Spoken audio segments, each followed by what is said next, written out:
Hey y'all, Hey, we're hey, hey, here. hey. We're Hey, here. As I told y'all beforehand, I love your light. I'm very jealous because my ring light has not come yet. So I'm just out here looking fuzzy. mm, That's okay. Mm, Here we are. You're still beautiful, Oh, Tanya, fuzzy, beautiful. thank you. Thank you. How was y'all week? It was a short GH week, a long family week. Well, mine was just a long, chill week. I went to some friends. They cooked. I made a Brussels sprout salad. I was gonna ask. I contributed the vegan dish. Actually, it was the daughter of my friend who's like in her 20s cooked the whole meal, and she made vegan alternates for Hmm, vegan guests. And I was like, wow. And so I contributed the Brussels sprout salad and made it vegan because normally I would have thrown in some bacon and cheese and all that good stuff. But I didn't do that. I just had, the straight vegetable and the nice salad dressing with no cream or anything. It was good. I was like, I didn't think you were vegan. Okay, so No, this I'm is not. yeah, I I thought I was learning something. Like, oh, Tanya's vegan. you know but vegans got to talk about being vegan. Love my vegan friends, but if Tanya was vegan, we would have known. yeah. But I do I mean on occasion I don't eat meat a lot. Trying to keep myself as excuse the directness, as regular as possible. So I eat a lot of vegetables, a lot of produce, but occasionally, especially this time of the year, adding a little bacon and stuff because bacon is awesome. Yeah, I cooked zero things. My mom cooked everything. And then my sister came over with her husband and my nephew, and we played Jenga, and it was amazing because my Mm. nephew is hilarious, except for when he has an attitude, and then he's even more funny to me. Like I'm the only person, everybody else is like offended, but like rude kids are like my jam. I love it. Um, So I was virtually picketing for the first 3 days. Yeah, solidarity forever. Solidarity. exactly. Fair you see now. And then I did cook. I made a roast because we're not turkey people. Me and my mom, and plus turkeys are too big. Like it's a lot. It's a huge bird. It just seems like a big And sacrifice. it's not even that good. Yes, exactly. And so I did that. And then sometimes I think about like what I study specifically, and like I think about my colleagues and they're like looking at old documents and they're like reading dusty tomes. I spent all weekend watching Disney films because I'm teaching interracial intimacy. Well, I'm half teaching it with my advisor. And so like I'm doing like a whole week of like how Hollywood deals with interracial intimacy. And so for the good representations, I'm like using things like Coco and Moana. And now when I say this, I mean like white filmmakers being very intimate with colonial spaces and colonial and like other cultures. So that's what I mean by intimacy there. Obviously, there's not much interracial intimacy in these movies, but just how they deal with those cultures. So I've had a lot of tears. I subjected myself to Coco. I was like, Oh, Coco. yeah. And then like Moana, I like refreshed myself with Moana because it's a very upbeat, very like girl centric story. And then like ended with like Encanto, where we have like our moment. We're hugging our abuela. Me and Susie had a debate in the group chat about Encanto. Love Susie. But yeah, that's how I spent my weekend. Amazing. I finished Wednesday on Netflix. I loved it. Jenna the Ortega, next gen, it girl, very amazing girl. Love her. I found out she was like friends with Caleb from Stranger Things. Like they're really good friends. I'm like, give me a project with the two of them. They're both just so like next generation Get on it, talented. Netflix. Yeah, talented. Love them. It's like her, Lana Condor, like those Netflix girlies. Love them. And Jenna's not actually really even in that. Like, I mean, this is like a project. Anyway, loved it. Thought it was good. Obviously, have some critiques because it's me. When do I not have a critique? But overall, really enjoyable. Loved what she did, and what she brought to Wednesday. And Christina Ricci is in it. So that's like a really cool. They had like other little Easter eggs and throwbacks to the original Addams Family. I I also want heard. to. Oh no, you go, Tanya. I want to watch it, but I feel like I need to watch all the other movies first. You know, I'm like one of those people. No, I'm just one of those weirdos that's like, okay, I'm gonna watch all the other movies and then I'm gonna watch this so I have a compare and contrast. Um, but I do want to watch it because Netflix is advertising heavily on mm-hmm. Instagram and everywhere. I see an ad for that show all the time, and so now I know I gotta watch it pretty soon. Yeah. I was feeling final thing I watched I tried to watch Disenchanted. It was too much of a musical. I'm gonna try it again. I'm gonna get back to it. But Oh. I did watch the Lindsay Lohan Netflix Christmas This movie movie, with my friend and Mad Libs, like Lodge going out of Ski Lodge going out of business, Amnesia, rich people doing poor things, Santa, like biracial child. And so, dude, my one friend had me dying. She was like, no black person's allowed to be in a Christmas movie with a curl pattern tighter than 4A. She was like, it's just very wrong. It's very wrong slash true. She was like, then it becomes a Kwanzaa film. I was like, let No. What about this Christmas? It has all the black people. I think she was meaning like in a white Christmas film, Yeah, it was you yeah. cannot. But I do recommend it. I loved Lindsay.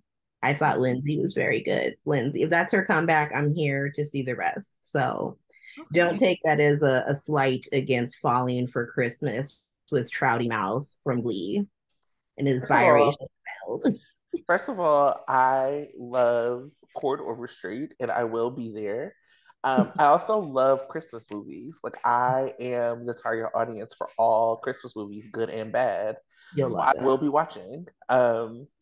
I I think in watched. your yeah, in your honor, Tracy, I developed a list of Christmas movies that I will watch over the holidays, and the Lindsay Yes. Lohan one was one. Um, so I'm glad that it got good reviews for Lindsay Lohan. I love Lindsay Lohan in movies though, so Yeah. I was intrigued. I've seen some of her other projects and I was like, ooh, girl, I'm gonna blame direction on this. But she was very fun. There was a lot of mean girl throw-ins, which I Of enjoyed. course. Of course there were. I love a rom-com of all varieties, good, bad, whatever, which is why I love Christmas movies so much because they're basically just rom-coms. Mm-hmm. So like, yeah, I love, love, love, love, love a rom-com. Um, I love Love Actually. I'm gonna watch it tonight. Actually, when we get done recording, Are it'll you be gonna one of watch? many viewings. Are you gonna watch the Diane Sawyer 20 years later interview? Yes, even Yes, though I have some issues with Diane, yes, I am know. gonna But I watch. put it on record too, so I can watch it. I'm gonna make a Christmas movie bingo card and I will send it to both of you. And you can see how many it hits, like Ski Lodge going out of business, biracial child, weird LGBT representation, like, you know, just all of them. Amnesia, like Mm-hmm. my Mm-hmm. favorite, rich people doing poor things. Mm-hmm. Yeah. I mean, I love the triple feature on Netflix of Vanessa Hudgens. Yeah, I put that on the list too. The Princess Swap. Yes, I love it. I love it all. So it's why I love soap operas so much. It's the same Exactly. vibe. Give me formulas. Give me formulas and stick to the formulas. Don't go crazy. I'm here for it. It's the same vibes. Also, and then we're gonna get into the show. It's not a Christmas movie, but it is a Netflix movie. Falling in Love, INN. It's Christina Milian going to New Zealand after she broke up with her boyfriend because she wanted in. Mm-hmm. I loved it. I Loving have, the Villa, Bonnie from Vampire Diaries gets her romance. Add yeah. that one too. And I got to do the nerd plug. Of So course, I did. I watched all of Andor. obviously. Amazing. Well, especially the scene in the ninth episode. Awesome. And then I caught up this weekend. I started catching up on my Star Trek shows. I saw that you posted about that. Yeah, I was I saw super Stacey Abrams. mad that I missed Stacey Abrams. I was pleasantly surprised to see her there. And now I'm watching Strange New World, and then I will probably, and shockingly enough, I haven't watched Picard at all. So I'm gonna start watching those too. Okay. So lots of stuff to watch over holiday break, y'all. Nerd shows, holiday rom-coms, cartoons. Can't forget cartoons. Can't forget them. You know, must see TV this holiday season. Exciting.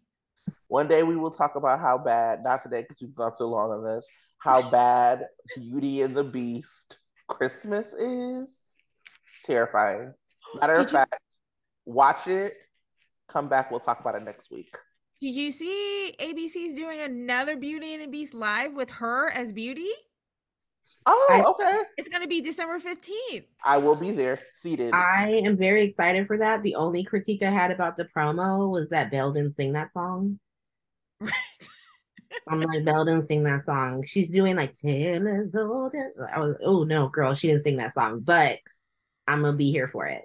Right. Huh. Interesting. I hated the live action Beauty and the Beast with Emma Watson. I was like, this is a French movie.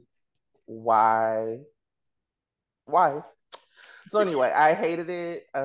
Hated it. And felt like it was especially bad because Gaston and LaFou were so good. And so to have Belle be so bad, it was like, oh, come on. Why they do that to her? Why they embarrass her? What they went and got actors from the West End to put in this movie with Hermione Granger. I was like, why did y'all do this to her? And then like, I mean, Gaston and Belle was always really creepy, always, but having Emma Watson next to that grown man made it even worse.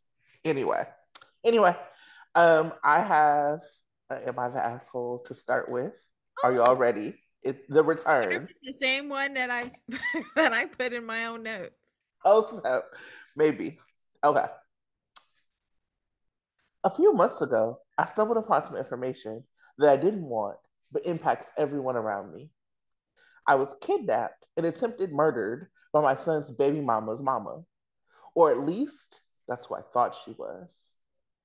Let's just call the non mom Rhythm and the baby mama Tree. When I was rescued, Rhythm ended up on her deathbed and told me that my husband's mistress is actually Tree's mom. Now, when Rhythm told me this, she asked me to keep it a secret, and Tree also said she didn't want to know the truth. My new boo, before he was my boo, happened upon me trying to confirm this via DNA test results. It was confirmed, but I lied to him too. Now, for some reason, Tree wants to find her biological mom, and my now boo is helping him. Keep in mind, my husband's mistress is awful and no one likes her. Am I the asshole for offering to help so I can sabotage the search and keep everyone from finding out the truth? Oh, that No, wasn't the asshole that I chose, but but for that, I'm here for Carly keeping that secret. She is slightly an asshole for offering to help. It was the music behind her offering to help for me. Like, here's what? this is when I become Tracy defending Portia. We did what we did. We did what we did. We can't stop lying now. And so You gotta double down on it. Mm-hmm. You gotta cover it up. Quadruple down. Like, She's Right. gonna listen, let's. wait until Willow is literally flatlining. Like we don't and she better hope that baby's still inside of her. So that's like the kicker. Like I guess we gotta do it for the grandkid. Like I mean, for me, it's like I think Carly is wrong, but I also don't care. You know what I'm Right. saying? And Like, I that's the thing I love about soaps, which is like, yeah, she wrong. What are we talking about? It like, I'm not gonna yeah, just start all of a sudden and be like, well, Carly tried to tell her, but then Nina slept with her husband and stole her hotel, and now here we are. Like, there isn't even that. She's just like, I ain't telling you. So you're mhm. awful. I would that's it. Her only reasoning was, oh well, Willow didn't want to know, so I'm not gonna tell her. And now Willow wants to know, and so I'm still not gonna tell her because Willow, who cares what Willow wants? right. so I think that we have all maybe decided that Carly might be the asshole, but we kind of are okay with it. Whatever. True to form. Right. It's consistent assholery, to be honest. Like, so, Carly had a lot of asshole energy this week, and I She's don't. sure it is. unemployed. She's got She time. ain't got nothing but time. Like, She done trying to like save a grave site that she ain't been to but once. She's done kissing Drew Matheson on the beaches of Malibu, Florida. a Um, show yourself moment. Right. I did watch Frozen 2 as well. I was like, this is exactly like what Carly was doing. I'm trying to find out who I am. she ain't got nothing to do. So, all right. I just did some bullet points for the week. Um, so, Sunny confronts both Brick and Drew about Carly. Dex kisses Joss, which she returned enthusiastically. More on that later. Before he returned to Sunny, Carly learns that Nina spread rumors about her and Willow, so she confronts her at the Metroport. Austin arranged for Britt to see a specialist about her Huntington's, and she got the devastating news that the disease has progressed well past what anyone thought. Robert has a warrant for the necklace, $34 million necklace. Cody gets called out by both Scott and Britt about this necklace, but Robert ends up with it in a briefcase, handcuffed, no Brinks man, waiting for the WSB to come get it from him. Despite finding out that Holly is working for Victor because of Ethan, Robert trusts her to give him a drink. Holly drugs Robert and gets the necklace. Valentine is getting closer to how he can help Anna, mostly because Lucy was shot twice, and he knows that his bae Anna is not throwing away her shot. Shout out to Hamilton. I won't sing it so we don't get flagged.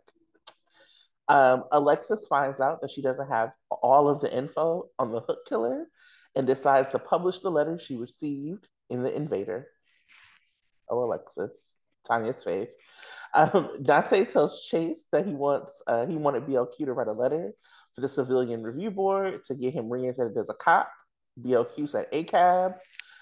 Chase wonders why she hasn't done it yet. Link the Creep, who got too much screen time this week, offers BLQ her songbook back if she preemptively goes on record that he's not actually a creep. And that was our short week, y'all. Tara, what did you think? What was your favorite moment? My favorite moment was Jocelyn kissing Dex back. Hear me out. So people Yeah. are mad at her, right?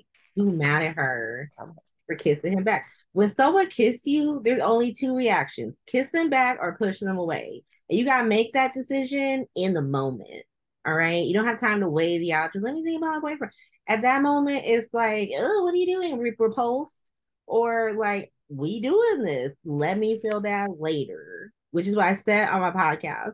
And so that was the moment of my week. I was like, as great as it was for Dex to do it, the fact that she was like, "Yes, we doing it," I was like, "Performer of the week, Jocelyn Jack." Like, yeah, but yeah, that's Yep. mine. I have more to say about it later. Yes, I loved it, and I'm on the ship. Hmm. I'm on So it here we hard. are. I'm I shipping hard. never, and this is my first Jocelyn ship that I have shipped because I'm usually like, "Ooh, Jocelyn could do better." And I You still think know? Jocelyn can do better because what's a Dex? But the Kim I is Kim. mean, yeah, because like I feel like I gotta defend my girl so much. Everyone's like, "Oh, Oscar's dying. Oh, Cameron's poor." Like Dex is a fucking criminal, so he could fall into a volcano if he treats my girl bad. But also, I'm into it. I'm here for it. So And I'm same, excited for Jocelyn. same. I have way more to say about it, and yeah, I loved it. My favorite moment, ironically, Holly being Salt Bay. What the hell was that? It was ridiculous. What is going on? But it was like that whole thing. They had Robert Scorpio out here look like a frat boy, talking about licking, slim, and suck it. What is going on? It was so absurd that I could either be mad or enjoy it. And so I chose to enjoy it. We just had Diane sit there and watch Robert get roofied. She was like, Diane was like, "Ooh." Diane was like, I just got out of the hospital. No, I cannot have a drink. What are we talking? I just got hooked. I just got almost murdered by the worst serial murderer that ever walked through Port Charles. And I'm on anti venom. I got a lot going on, but I'm still getting this job done. I still got briefs to file. Yeah, it's a work night. What are you talking about? So yeah, Robert being a frat boy and Holly being Salt Bay was, I just had to choose to like it. I have more to say about that when we get later because I am the person who chose to hate it. As you should have. It was awful. Tanya, highlights and performer of the week. I think my highlights. I loved the Carly Nina interaction. I liked the scene. I liked the scene between Diane, Robert, and Holly. That doesn't mean that I believe it, but I liked it. um, I liked the scenes between Valentine and Martin, kind of finally working together, or just kind of being pseudo cordial with each other as they try to figure out the answers. Um, but I guess, performance of the week would go to Kelly Peebolt again Yeah. as Britt is finding out her death prognosis. I mean, but all of her scenes were great, not only just finding out the prognosis, reacting to the prognosis, and kicking Cody to the curb, crying with her mom, her Yeah. interactions with Austin. I think they were on point. They were great. I mean, it sounds like they're kind of closing her character out, but I hope she comes back after she's done, doing her prime time and whatever she's got going on in the future. Wish her luck with it, but, stop through every once in a while because I think Britt is great, but maybe you'll come back as somebody else. I don't know, but you're great. And Yeah. Kathleen Gotti, great. Yeah. Even though, I was a little mad at Mama making it about herself the whole time, but that's I guess that's a natural I don't know if it's a natural thing. I mean, it's natural to, thinking, okay, I got to find a solution or oh, this is my fault. It's, that's a human thing to do, so I'm not too mad at it. I'm really just the acting was great. So, Mhm. yay. Yeah, I don't know how you could have watched this very short week and not come back with Kelly being the performer of the week. Right. I mean, she was great. I don't even care for the character of Britt in that way. Mhm. I like Kelly a lot, and I think that Kelly brings like a lot to the character, Mhm. which makes her like good to watch. But if I'm like thinking about, do you like Britt? Probably not. I like Kelly. I appreciate Kelly's like performances and her acting. She definitely got some more material for that Emmy reel for next year. Um, and I appreciated that Liesel, to your point, Tanya, like acknowledged like I'm not really a good mom. Like, Right. I kind of suck as a mooter. And all of that played out, but like you can't doubt that she loved her kids. I think my only like critique was like I mean, it's not a critique, it's like a character flaw with I think all of the Westbournes in her dialogue because her performance was beautiful. But when she was like, I did all these things, and I'm like, so you tried to be good for like 18 months and you're surprised that did not save you. Like you didn't get some reprieve. Like, I worked so hard. Like, girl, like you were burning dolls. You had a beef with a 5-year-old. Like, you've done some shit. Yeah. They, But you went in a bad place. I would say that Britt has had the most like consequences Mhm. of that whole family. She's had the most growth, hands down. Like she's actually they've given her moments where she's like sat and been like, I am a terrible person. And I don't think anyone else out of like her, least like between her, Nina, and Liesel, she's the only person who's ever been given that dialogue. Agree. Yeah, absolutely. Um, well, since you are our guest, Tara, tell us what is working for you this week.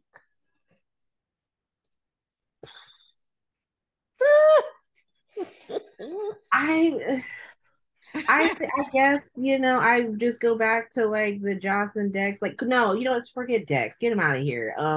I still think that Joss and Carly are working the best. I love the way they're portraying their mother-daughter relationship.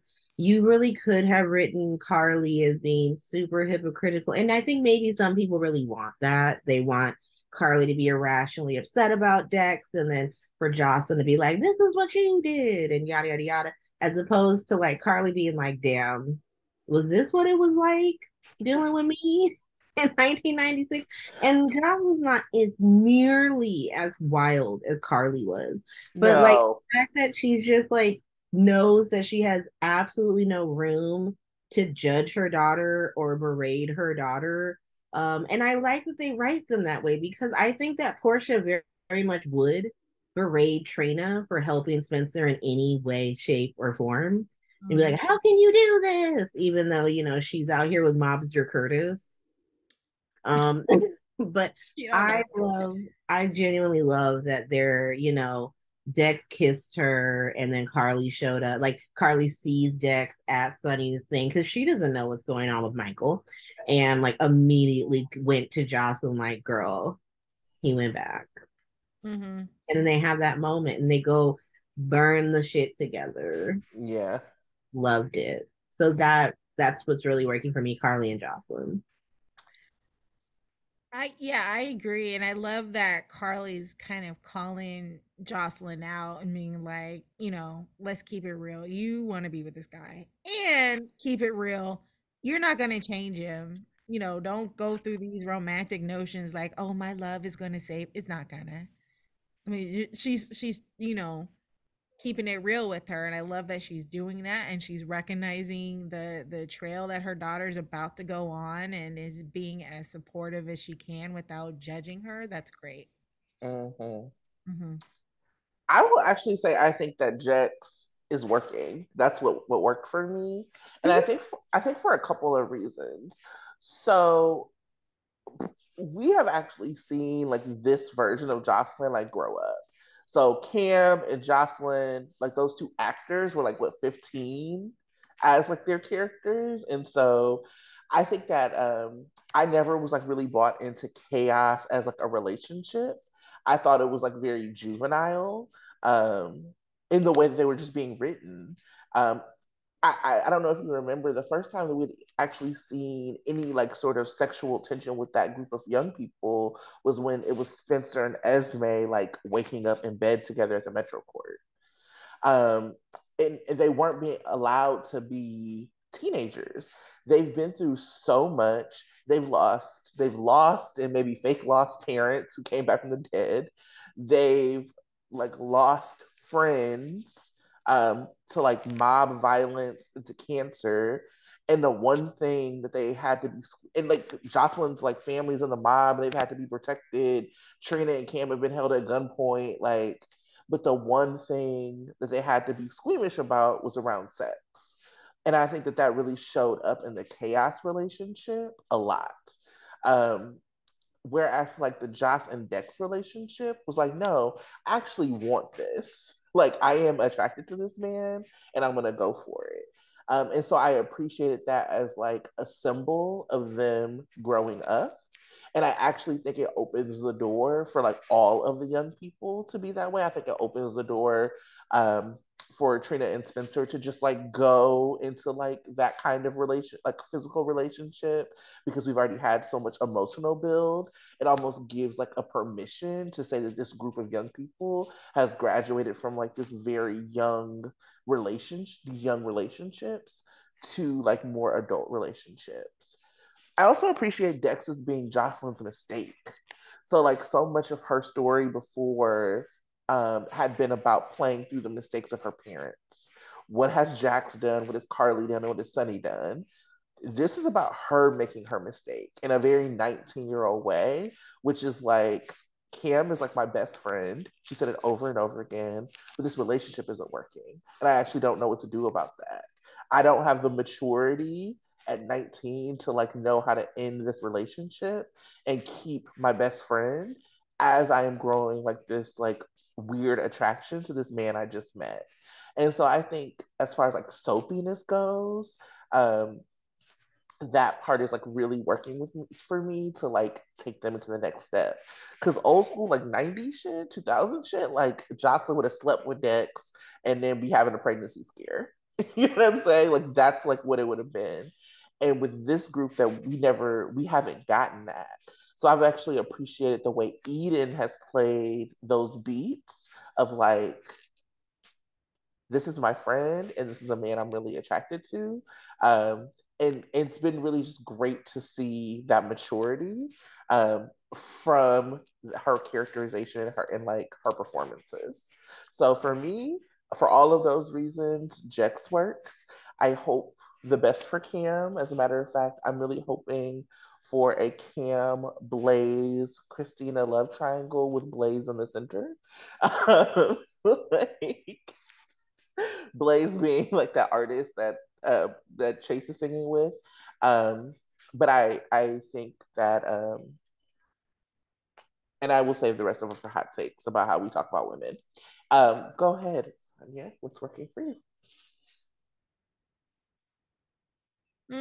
This is a mix again of what is working and what's not working. Give it to us. What's working for me is the fact that Cody is seen as a dog and and Britt kicked him to the curb. I loved it. I love that she saw through him, and not in the obvious way, but in the way that he, responded to whatever's going on with her. It has to be about the necklace. It can't be about anything else. And for her to be like, "Is that all I am to you?" And yes, girl, yes, that's all he is all you are to him. And so she recognized that and was like, "Okay, you can take the necklace and get out." But then when Robert's like, "Oh, I need the necklace," she was like, "Give the necklace." I mean, like, it's my necklace now. It's not yours. It may be yours, but right now it's in my possession. And yes, I'm going to give it to the police. I loved it. I love, again, like I said last week, I love Sam being hip to his game. I love, Scotty always knowing from the jump who he was. I think everybody's finally getting a clue that he's not a cool person, and I'm wanting it to be exposed worldwide so everyone can condemn him and he can get out of town. So thank you, GH, for finally going I there. want It's working for me. I want the world to know. Tanya's like, I want to banish this one. Like, get him out of here.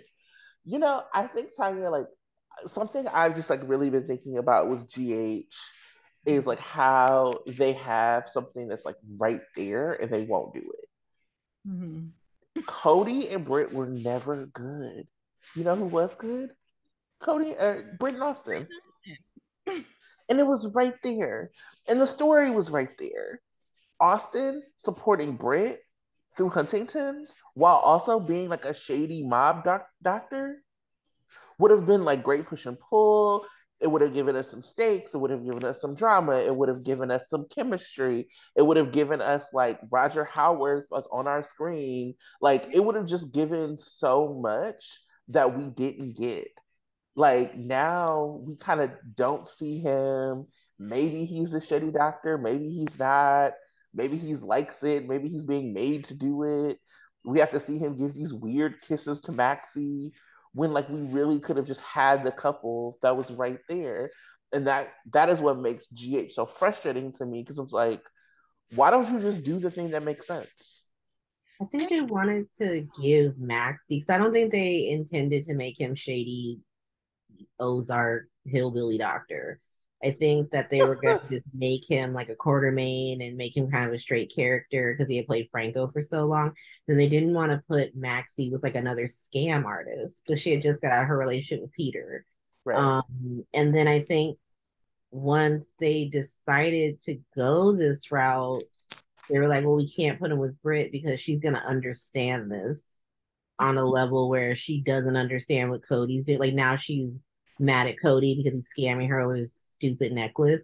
But I think if Austin came to her like I'm doing shady Ozark stuff, she'd be like, damn, that sucks. Like I feel that. Like my dad's phase on. Um, Mm-hmm. and so I think it's less for the writers about chemistry, which is a big issue for me, and more about like how do we set up story and future story, and how do we like not have because like if you want to make Maxie's character flaw just being have complete blinders to the men she dates and she's just constantly dating monsters, that's fine. But like you can't like avoid actual Kim or the lack of Kim in a couple because you don't want your character to constantly be a dude.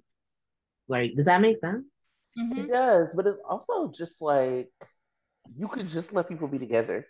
Mm-hmm. So Maxie and Spinelli are right there. Just let them be a couple.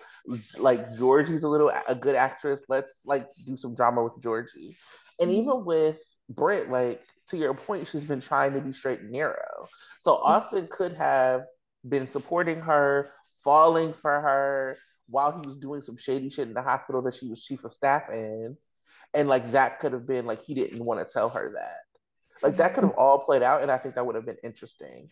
And now we have like Cody, who is devoid of any kind of charisma, almost. He has no value in Port Charles except, and I think this is where you were going to mention, Tara, was that his only value now is that he's possibly the son of Mac. Other than that, That's been he's no value. confirmed. He is Yeah, Mac's son. that's Yep. confirmed. Yes, but I don't care. I mean, he's like he has no value to Britt. He has no value to whoever Maxie or to even to Dante. I mean, he's just like annoying. He's like the annoying friend that he always has to buy dinner for. He's And it's just blackmailing them, kind of. He's blackmailing Sam essentially with yeah. Dante's record. I mean, he's just like a horrible person on canvas. He's not that good looking. He's annoying even when he talks. I don't like him. And he just needs to You go. know? Like I for was about to real. say, sure.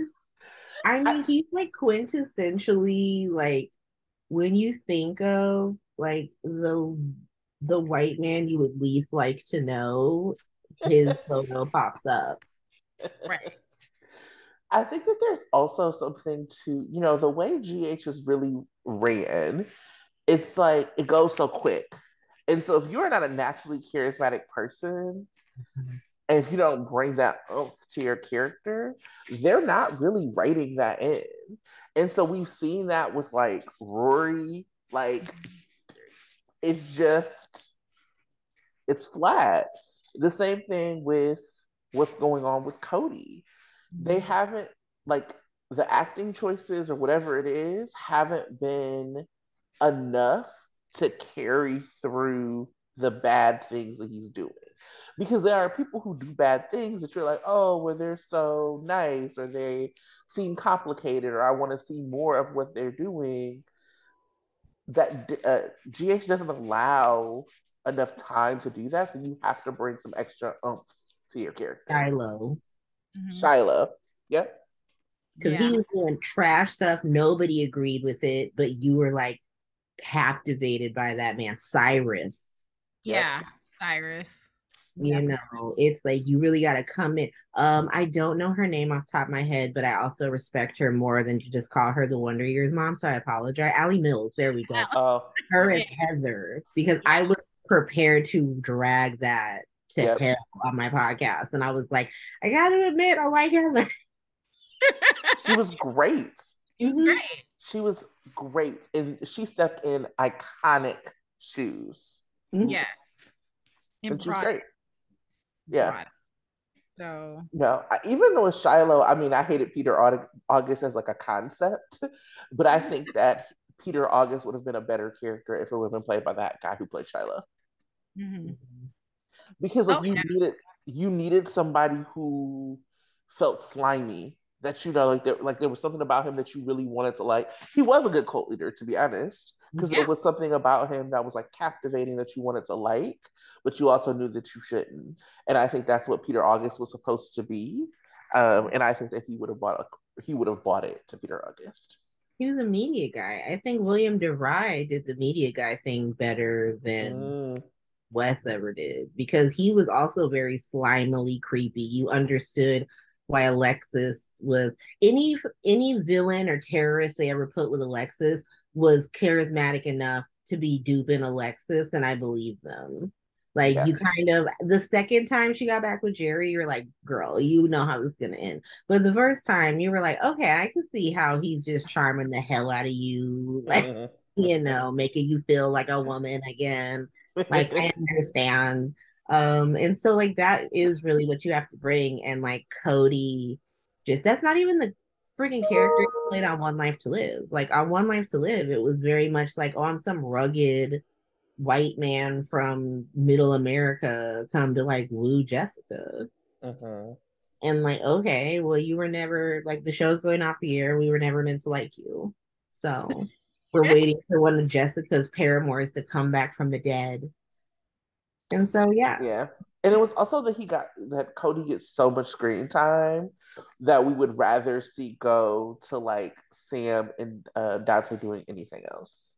Mhm. Like I want to see Sam in the Ice Princess storyline working to help take down Victor, not doing anything with Cody. Who cares about him?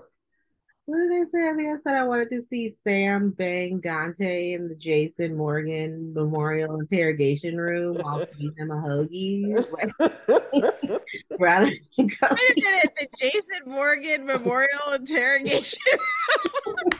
That's not mine. That's Britt's. That's Britt Martinez. Oh my goodness. Oh, they need to send a plaque to GH so they can put it on there.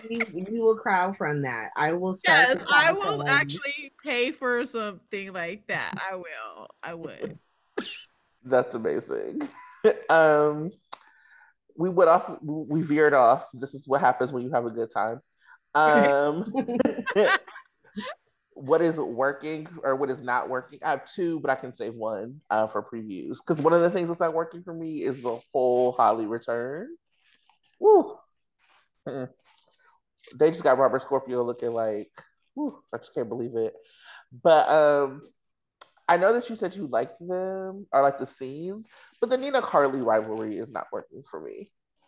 And I was willing to give it a chance until Carly did not throw any soup in her face. Right. I was I was so like, expecting that to happen. And then she didn't. And then I was like, what is this? They don't have dry cleaning money. That's what Sandra said. Sandra was like, they know that if they had Carly throw that soup, they couldn't afford, they didn't have the budget on set to like clean it up.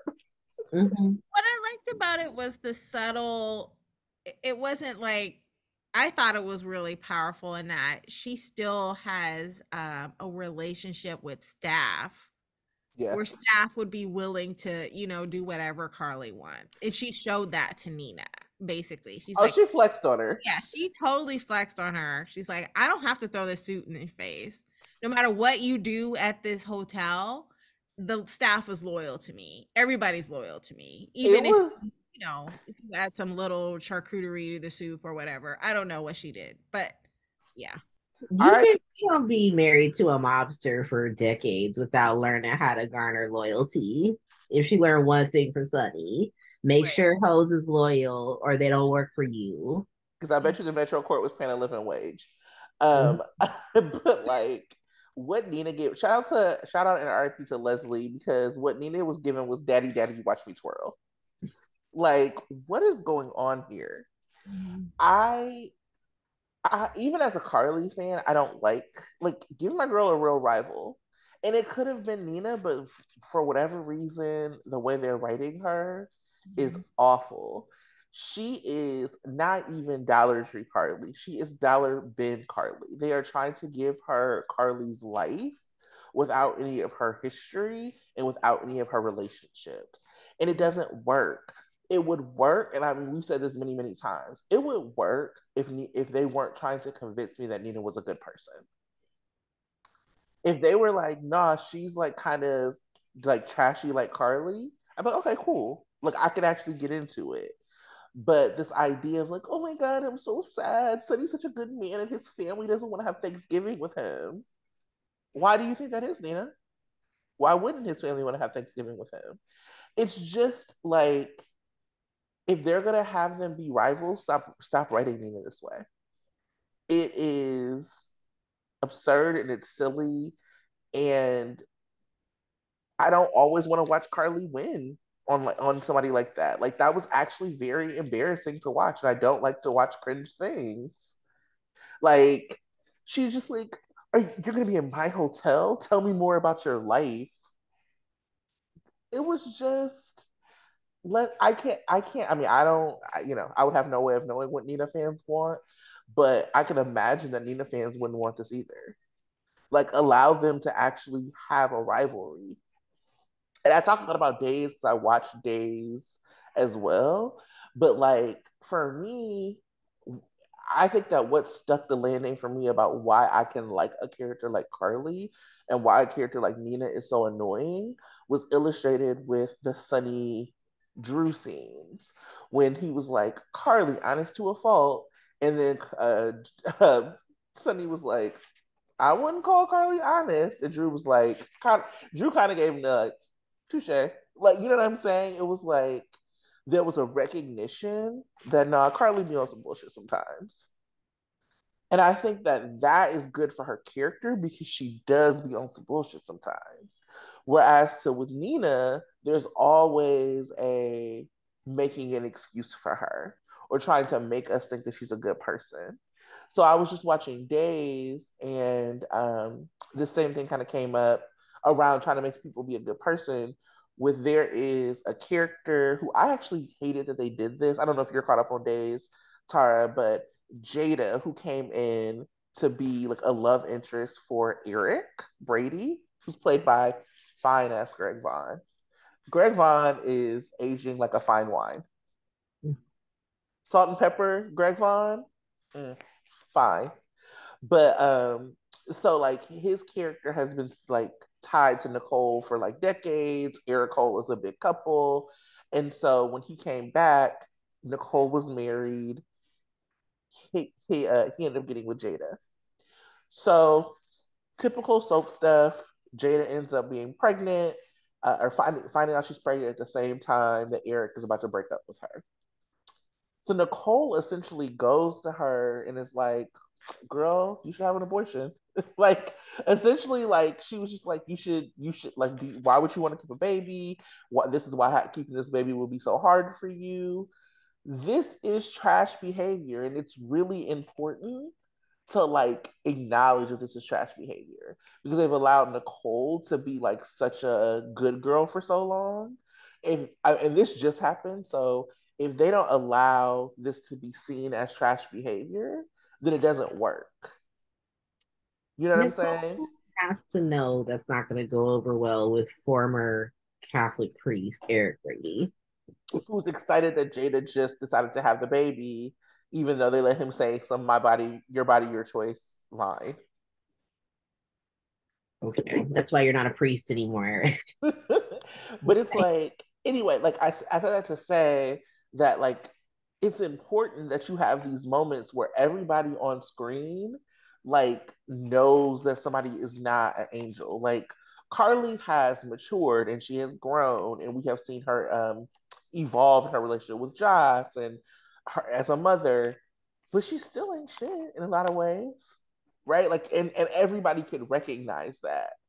I hope that when Drew finds out that she was keeping his secret, he's not like, okay, well, great. Even though I like Crew, even though I want them together, I hope that Drew is not like, well, you did what you had to do. You No, had there good should be, intentions. yeah, there should be some fallout for doing trashy behavior. It's not that I don't like you; it's a soap, so everybody's gonna have like is especially long-standing characters are gonna have like laundry list of bad behavior, but like let's acknowledge that that's what it is, and that's why again Nina annoys me so bad is that everybody is like people are trying, or Sunny at least is like trying to make it seem like this is not trash behavior. I mean, she Anyway, tries to make it seem like it's not trash behavior. Like Carly was like, "You're out here accusing me of having affairs. You're accusing Willow of having affairs." She's like, "I said I was sorry for that." Well, fuck. If you said you were sorry, my bad. Like, I guess I should have stayed home. Like, you saying that you feel some type of way does not negate the like consequences of what happened or how anyone else feels about that. And I feel like this show refuses to acknowledge that anyone's feelings besides Sona's matter.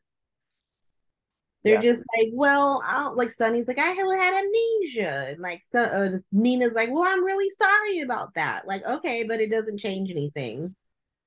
Mm. I mean, what I find enjoyable is because it's an opportunity for someone to trash Nina and win and do it well because the show won't do it. So I Yes. have to get some kind of relief some way because otherwise I would just go crazy. Like somebody has to zone Nina once a week at least. Tell her about herself, make her feel bad. I don't care because the rest of the week it's all, "Oh, are you okay? I love you. I'm going to reassure you that, you're important to me." And even though, which is what's going to go into what's not working for me part is, even though Sonny clearly feels that he has ownership over Carly and always will. And so he has a relationship with her, and Nina should really can be concerned about it, but Sonny's lying to her and saying no, it's over or whatever, because part of what didn't work for me this week was Sonny. All week he was annoying as fuck, and he was Talk an about it.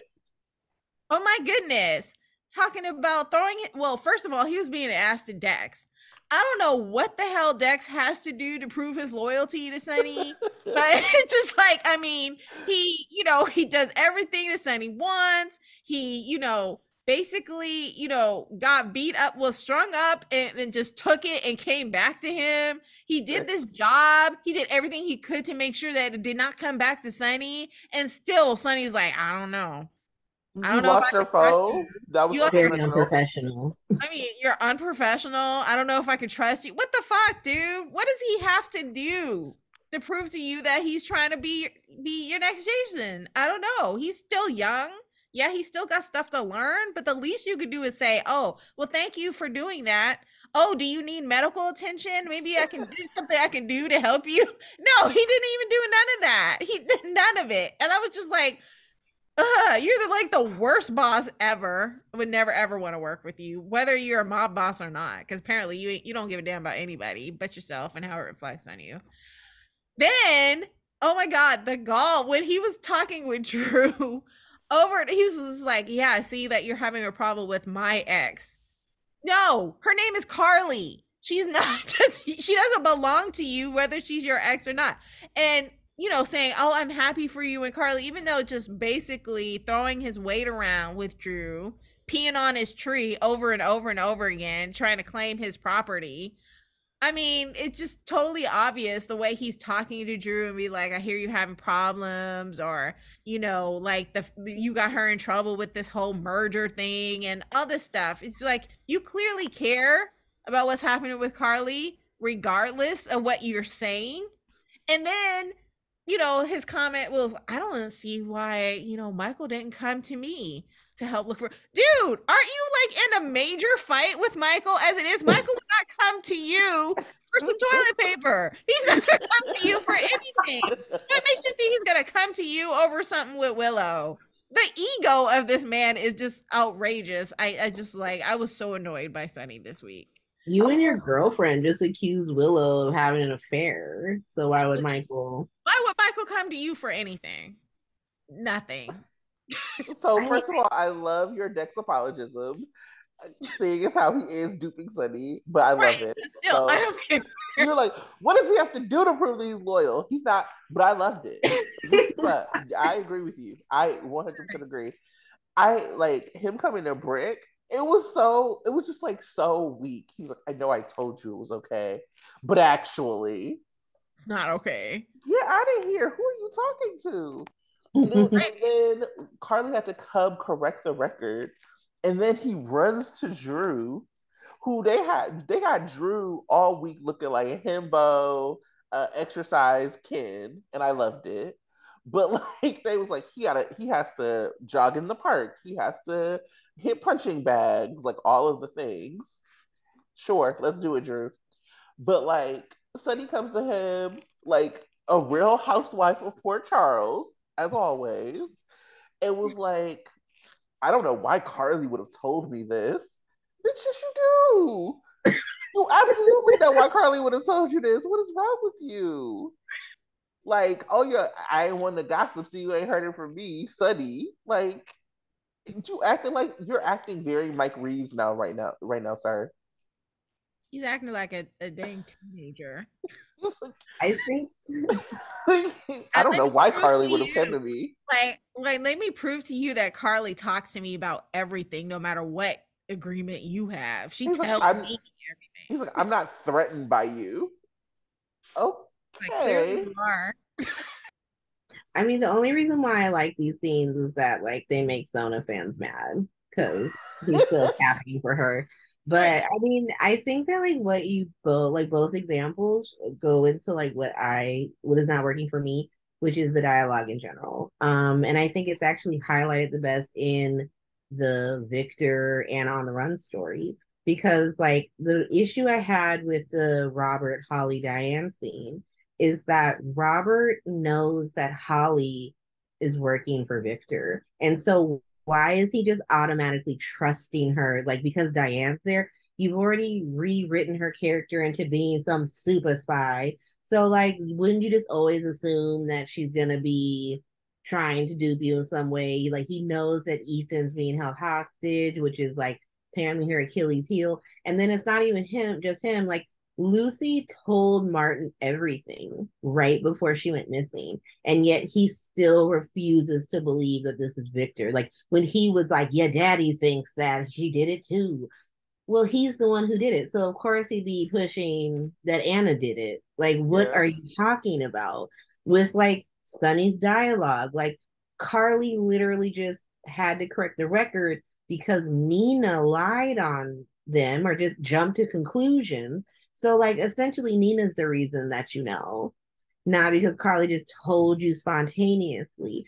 Like, these are all writing and editing issues where, like, if you actually filmed a scene where this was more explained or clarified, and then you chose to take it out, it was a mistake. It's like expository dialogue is sometimes necessary, even on shows that have been on for 60 years.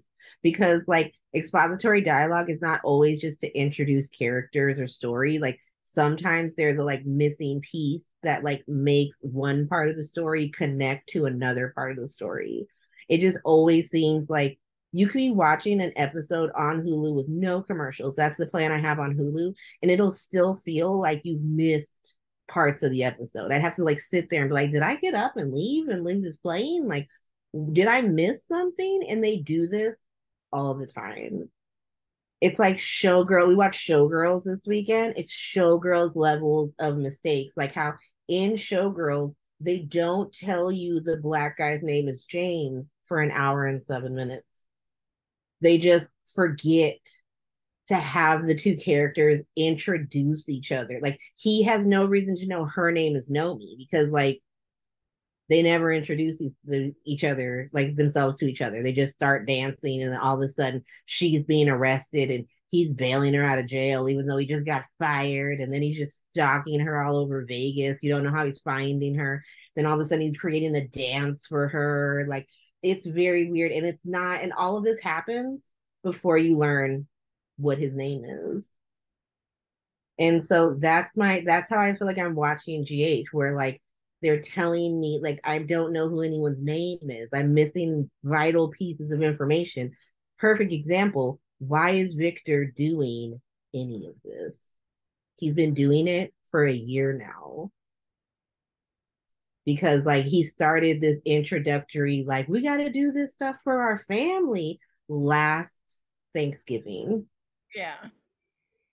And we still don't know why. Mm-hmm.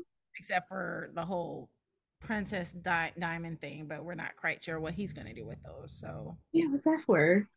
Weather machine? Yeah, we don't know anything. Because like you killed Luke. Well, Luke didn't have the diamond. That was Faison had it. Mm-hmm. So Or Jennifer Smith? Or was that a fake? Because I thought that was because like the necklace only has pieces of the Ice Princess, and then the Ice Princess itself is a piece of a larger diamond, which is why they dyed it black. they don't know. I think all everything that you're laying out is right, and I think that there also needs to be like exposition sometimes as a reframe to remind the audience because just because we've been watching a storyline for a year doesn't mean we don't need it reframed. Mm-hmm. So even with go ahead. Go no, finish your thought. Oh, I was gonna say even with like Brick brought it up just a little bit, but actually it is time for a reframe that Sunny, you wouldn't have a business if Carly wouldn't have stepped in. So to act like, oh well, I need to know if her business is putting my kids in danger.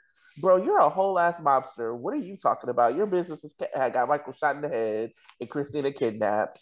Let's be really clear that you don't get to do this. Morgan blown up, Morgan blown up into bits. Pink shot mist. Dante in the chest personally. Right. Pink mist, as I learned on Grey's Anatomy, is what Morgan is. Like, Grateful to Brick for reminding him that it was Carly that ran his business while he was gone. but even that felt like it needed even more. Right. Like, bro, she showed up to this meeting with Miss Wu. She did. It's been long enough to have that kind of exposition. And to your point around Victor, it's long. Like we don't even actually know. I don't know if they know. We don't know. Like, cause it's, like you know what I mean. It's just been so long. I'll let you finish your thought, and then I want to talk about the villain problem the show has. I was gonna. What was I was gonna say about Holly? It sounded like in the SOD article that there's going to be some twists and turns, and I'm hearing via social chatter that they're at least they're hoping that Robert may be working with Holly at this point. But I am the social chatter. It's yeah, me. I it also hope that. No, it was not. I do not tweet about GH anymore, so no, it was not me. But still, it still does seem, I guess, from our point of view, if we weren't hip to these kind of tricks and twists and turns, it does seem really stupid for Robert just to be trusting Holly with a drink, especially when he has something so valuable tied to his arm. He should be looking at her sideways or at least avoiding her. But yeah, it's crazy. Yeah, I think I actually am one of the people who hopes that Robert is like working with Holly with this whole situation. But it's a difference between making us look or like guess in the course of an episode. It's that's different than making us guess in the course of a storyline. We actually shouldn't be going into like a long holiday weekend wondering if Robert's an idiot. You know what I'm saying? Like we should you actually don't have to trick us this way. And there are times that GH does this. I would rather you just tell me a full story than try to trick me. This is what I was saying last week. Let us in on the secret. I mean, they finally let us in that Lucy's not dead. But I mean, still, there's some things that you could let us in on, and we can still be intrigued by the story enough to see how they pull it off. Yeah, Similar to, I think, a little bit what they did with Anna. I think it was a little bit obvious that Anna wasn't at the same house.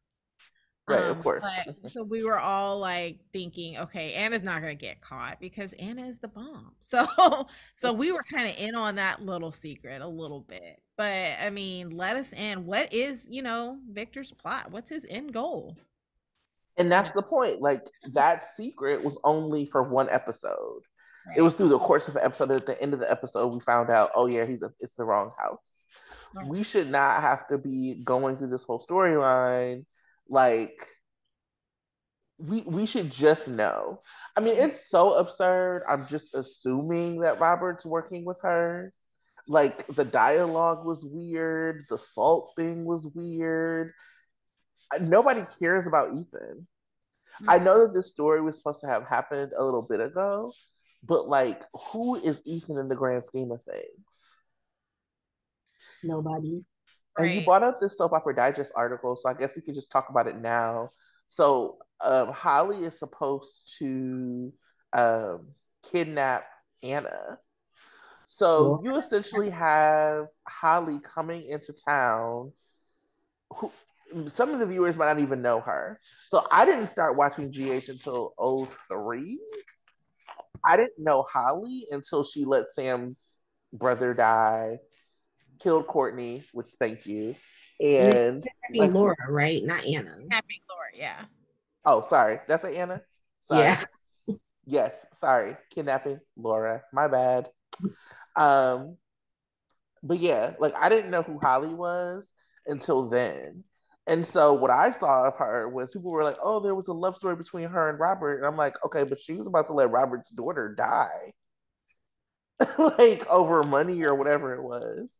So for me, I've never been endeared to this character. She's been off the canvas. Ethan has been off the canvas. And he is also like not like a Lucky, for example, who has like strong roots but like he came on and it came and left. So to have Holly come and do all of this stuff in the name of Ethan, set up Anna, kidnap Laura, make Robert look stupid. I don't care. I don't care about Holly because, in my view, she's never done anything likable. Because I didn't go back and watch whatever she was doing in the '80s. I've never gone back and watched it. I've watched Anna stuff from the '80s because I care. I don't care about Holly, so she's never done. She's not been a particularly likable character to me, but she is now messing with characters who I really like. What is this return? Like, what is going on? This does not make sense. I don't. How do y'all feel about it? I mean, it's a stupid story. It makes no sense. It would have like been better to have Alex be doing all this and then just have Alex in a Holly mask if we were gonna do that and have Holly like act super out of character. Like for me, as much as like the way people want like, oh, Robert to be working with her, I want it to be like Aunt Alex in a Holly mask. And then it's Finola Hughes again, and we just finished with Finola Hughes. But yeah, this whole thing, like the idea that you brought up like the Brinks truck, like, oh, so he's just like walking around with his $34 million necklace based off of his Robert Scorpio in the '80s reputation. He's like an old man. Why is old man Robert just walking around with like chop his? The first thing I thought was chop his hand off.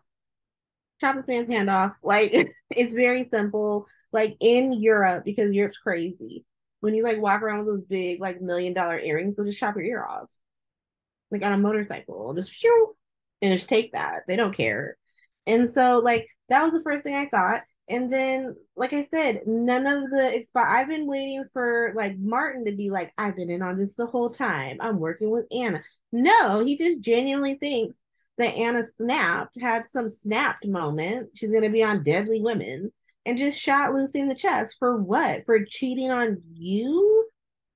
Does she care about this? Like, you already know what's happening. And it's just with Holly, she's like, oh, like, it's not what, it's whom. And then she's giving the story. You let your baby be raised by kangaroos. And now I'm Shut up. supposed to believe now I'm supposed to believe you care? Like, Not kangaroos. what? Why would Ethan be even near Victor? Because someone was like, well, he's looking for his mom. He's not qualified to look for his mom. Why didn't he just go to people who were qualified? If he thought his mom was alive, why not go to Robert, who can go to the WSB? He's just an Australian vagabond. He's not like he's not qualified. So like we're using all of these weird things. It's kind of like when Lucky just like had a weird fever dream that maybe Jake was alive, and then he just went and found Laura and Luke, and he was like, "Hey, I think my son's alive. You guys are down with Cass and I shenanigans. Let's go do this." He wasn't just out here like, "Let me get kidnapped." But you know who did get kidnapped by Helena? Ethan. This is what he does. That's right. He did. This is what he does. You know what? Second time you get kidnapped, that's on you, bro. We're out. And Holly didn't show up for that. She didn't give a shit about Ethan being kidnapped. There's this quote from Emma Samms, the actress who plays Holly. She said, I was watching a Jason Bourne film last night and I was thinking, this is Holly. She's got those skills. She could fight off three people at the same time and outsmart them. She is good at what she does, and now the audience knows why she's doing it. Tomato, tomato, tomato. Like, Is Holly, do you think Holly is Jason Bourne? she's the Jason Sis, Bourne of blackmailing people. sis, it's it's it's not giving. Yeah, I was thinking, I don't know Emma Sims that well, but the scenes that she had with Robert on the dock kind of felt like she was trying to have some sort of Emmy reel, and I wasn't there. It felt like she was trying to emote and show fear and desperation, and I wasn't feeling it. Well, probably for all of the reasons that you guys listed. Like Ethan isn't here. They didn't even show Ethan being kidnapped, right? We don't see him in the prison being beat down by thugs or anything like that. We just hear that he's been captured. So I'm not like emotionally tied to Ethan in any way. And like you said, I'm not emotionally tied to Emma Samms in the character of Holly because I don't even know her. I haven't watched the old school. And like you, I didn't go back and try to watch. I wasn't even that interested. The only thing I was interested about Emma Samms was like she seemed to have a really cool haircut and I liked it. But other than that, no. I mean, their acting isn't compelling enough. The story isn't compelling enough. I want to see where Lucy is. I want to see Lucy trying to get out, and I want to see Anna trying to find her. I don't care about what Holly's doing. It's too inserted in. Like they were like, oh, we introduced this in like February 2020, and now we gotta like go back to it. You didn't have to go back to it. Like she could have just been dead. Like you That's right. found her body and then like you showed that video and then now she's dead. Like we just dropped it. There's just no reason to try and insert a story from 2 years ago that doesn't fit organically anymore because literally she was supposed to like be on the show like within a month of us seeing that she was still alive. But COVID happened. Like literally that scene is in February 2020, March 2020, the world shuts down. And she got COVID. So she couldn't come back to the US to film any more scenes. And so it was kind of like it's done, moving on. And like had we gotten that, then Nathan Parson would have been available, who plays Ethan, because he was in that storyline. Like people would have come back. But once everything went down, it was just like, okay, well, this is no longer working. We should have just dropped it. It's like they're constantly inserting things or extending things because I stand by that they extended Nixon Falls for like 4 months longer than it needed to be because Mo was like, I love this. I feel alive. Like, okay, sir. Mm. I think that that's probably true on the Nixon Falls front. And I mean, I wonder what Nathan Parsons is doing now because the show he was on is off. He was on Roswell. Mhm. Um, so I'm surprised that they couldn't, or I wonder if we're going to get him coming back. I mean, I think it would have been spoiled already if he was, and Emma Samms is already done with her arc. Um, but yeah, I also agree with you, Tanya. Like the scene with Robert just like was not giving. I was not emotionally moved. I didn't care. But I do want to talk about the villain issue because I think speaking of charisma, Charles Shaughnessy obviously has it. And I think that that is what has allowed Victor to kind of coast on us not knowing what's going on. And I think the audience actually likes Victor more than they assumed that we were going to like Victor. And so now they had to do something like have him shoot Holly's sister in front of her. I still like Victor. Like I still don't care. But there's Do you know Holly's sister's name off the top of your head right now? Either of you? Paloma. Yeah, see, exactly. Tanya was like, no. And that's how, if only two out of three of us know, she's just not important. I only know because I just looked it up.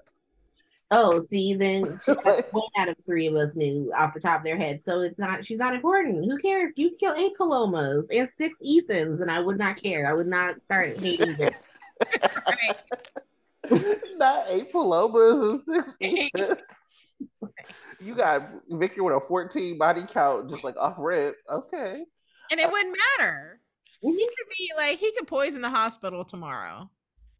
And we'd be like, and he'll come and he'll find a way to act out of it like, I didn't know this was happening. And we would think it was hilarious. Allegedly. Allegedly. Allegedly having me, why would I poison a hospital? And if we actually saw him do it, and then he'll be like, I didn't do that, we'd still like him. Well, maybe he did. Because he's that charismatic. I would. Yeah. I mean, yeah. And I think that I that like is like one of that's like the villain problem. Because there are other scenes, I don't know why, but there have been two scenes that I've been tracking that were supposed to come up with Victor that have been cut. So one of them was a scene with Trina, and I think it was that he was supposed to encourage Trina to go visit Spencer. And then there was a scene with Valentine that was cut. And I wonder if it's because they like this man too much. We can't have him with these like characters that they like too. Um, yeah, it's just been a weird. I don't know. I don't know what's going on with that, but I wanted to note it. I think it's interesting when they're clearly now writing Victor as a villain and they're auspiciously writing Sunny as a good person, which is a choice. Like, that's a choice. But, like, even in the scenes with Sunny and Victor, people were still Team Victor. Yep. People loved Victor. They were like, fuck Sunny. He looked like a freaking idiot. Him and Nina. And, like, Victor was reading Nina and shit. Like, you still home wrecking, girl? Like, Wait, because speaking of Victor, he read Holly too when he called her second fiddle to Anna. And in my notes, I said maybe Nina and Anna can start, or Anna, maybe Nina and Holly can start a second fiddle club because they're second fiddle to Anna and Carly. exactly. Start hat wearing homewreckers. I loved when Carly called Nina a homewrecker. I'm not even on social media anymore, really, because I'm trying to like wean myself off of the Elon billionaire and like get myself onto the Mark Zuckerberg billionaire. Uh, you know, it's all bad. But I already know. I don't even have to look. I just know there must have been so many Tony Jones references Oh yeah, they after. went in. They went in. They were like, Carly, how dare you talk about being a homewrecker when you did this and this and this and this and this? And I was like, Carly wasn't comparing herself to anyone. She was just calling Nita out. I've just decided to wean myself off social media in general because I can't with that. Like, it's just in general, this is not even a dig towards like soap Twitter because I genuinely enjoyed my time on soap Twitter, but like social media is a freaking cesspool. And so I have to focus on my dissertation. And so now I just trash this show the without the social commentary from the timeline because it's fine, that's their comment. That's the content they do provide. And I just trash this show on a podcast. That's my I don't trash the show. I actually quite enjoy the show. I trash every character on it though, because they're all trash. Yeah, not even a soap Twitter thing. On like regular Twitter, I saw people going at Wednesday. There was a status that was like, called Wednesday, the queen of the snapback. I And saw that. people were like, "Oh my god, you should hire more black people. You don't understand. Like a snapback is a hat." I'm like, I'm sure that Netflix social media needs to hire more black people. I am not going to dispute that. But the Adams family is famous for snapping. Like that's the thing. So calling Wednesday the queen of the snapback was not because they didn't understand AAVE. It was because they were trying to have a play on words. But it ended up being that everybody was like piling on, and everybody was like, "You need to hire more black people. You're so stupid. You don't know how to use words." And it was like, I don't know if that it's true. Like, and it had happened like days before people had found it and started piling on it. It was like one of those things, like a big account saw it like screenshot it, and then everybody else went back to like find it and like put their own dunk. And I had seen it when it was originally tweeted and kind of chuckled because I was like, oh, ha ha ha, snap back, clap back, sure. And I'm like, oh yeah, this is what social media is. That like even something that didn't even make sense to pile on was like piled on. I was like, okay, sure. Yeah, Do and your then it's thing, like I y'all. guess the way it adds credence to like opinions. Because like I'm perfectly fine with people having different opinions. That's how the world works, and that's how we innovate in general by like collaborating and like doing all that stuff. But it's this idea that like we're gonna use like opinions, like any type of like critique is based in opinion. Like people can pretend like there's some pedantic, like scholarly art person who's like, I know what I'm talking about. Like this is just how you feel. You either like something or you don't. And like now people use it like, oh well, this New York Times film critic said that Black Panther was this. Well, I don't give a shit what this person has to say. What, because they work for the New York Times? Like, who cares what they have to say? And it goes from like, anything up to like, something like Wakanda Forever down to like GH. Like, well, Soap Hub said, who gives a shit what Soap Hub thinks? Like, no offense. All Soap Hub, Soap offense. Opera to Death, or Soap Opera All Died. offense. Like, The soap hub. All offense. yeah, it's just like these are all opinions, and no one's opinion is unvalid, essentially. Like, as much as That's I kind of you. I have several friends who tell me that. Like, there are opinions that are not based in anything except your own damn mind and whim. But sure, I can listen to it. I don't have to agree with it. I don't have to engage with it or use it in my own like critique. It's just you can have it and you can put it out there. People sometimes take like being a like New York Times article or a journalist or having a podcast or having a lot of followers as like I am now here to validate your beliefs and ideas. And when I don't do that, now I'm the enemy and you feel the right to attack me. And that's an issue. Like, this is my opinion. And I think if more people sort of came from that, like, this is just our opinion at SoPub, but, we like this. But instead, they're just like, this is how it is. People hate Jocelyn. She's a hussy. Like, what do you mean? Who said this? And so that was my issue with social media is that, like, and it's probably my issue with the overly intellectual or the over access we have to uh, access to media and like knowledge and stuff like that is that and not that I need it to be gatekeeping. This is where it's going to make me sound like a scholarly academic. I don't need to gatekeep, but it gives people the false impression that they're intelligent when they're not. Like you just know how to read. Like it doesn't necessarily mean that you engage with anything critically or analyze anything in an intellectual way. You just know how to read bullshit on the internet, and then you think that that somehow entitles you to an opinion that you have no knowledge or basis in. And like it goes from like that to the complete opposite spectrum where you have like super scholarly academics or like art people, capital A, capital P, art people who think that like you're just a simpleton, so you didn't understand the images in front of your face. Like I watched this movie, this art movie. Sorry, we're going super left. It's me. You know what happens when I'm here. It's definitely you. I was like, I'm okay. Tell us about the movie. Very quickly, it's a Spanish film called Skins, not to do with the UK show. It's about a woman who has like a butthole for a mouth. You don't need to see it. It's a terrible film. But if you I was did fine. see it and you did not like it, some artsy fartsy scholarly art person would tell you you're just some simpleton who didn't understand like the color theory that the director was trying to do. And like, oh, you just don't understand. Like you're just some normie who doesn't understand these visceral images in front of you. And so I'm here to tell everybody, no, it's just terrible film and those people suck. So I don't want it to be like I'm trashing, people who may not have the same level of intellect as me and the same people who do, because everything is garbage. And that's why I'm not on social media. I'm sorry, that was really long winded. I'm going to go back on mute.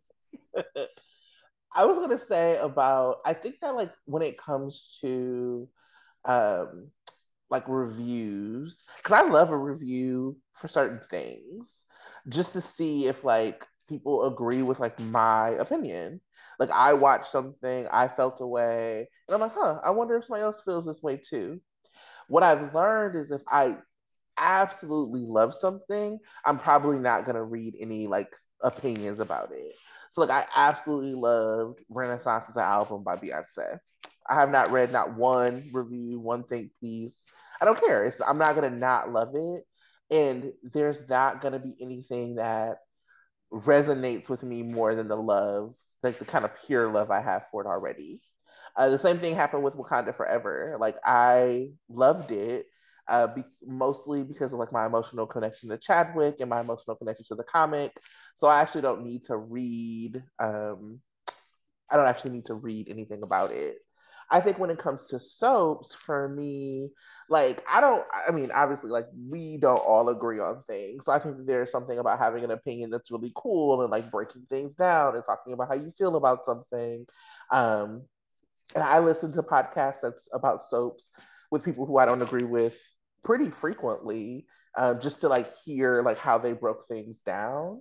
I think that there's something for me about somebody sent me an article from Soap Hub about like Jocelyn. It was like mother, like daughter, and I about her and like Dex and Cam and all of that because I don't see any of that. I'm like I said, I'm trying to wean myself and only use it for work.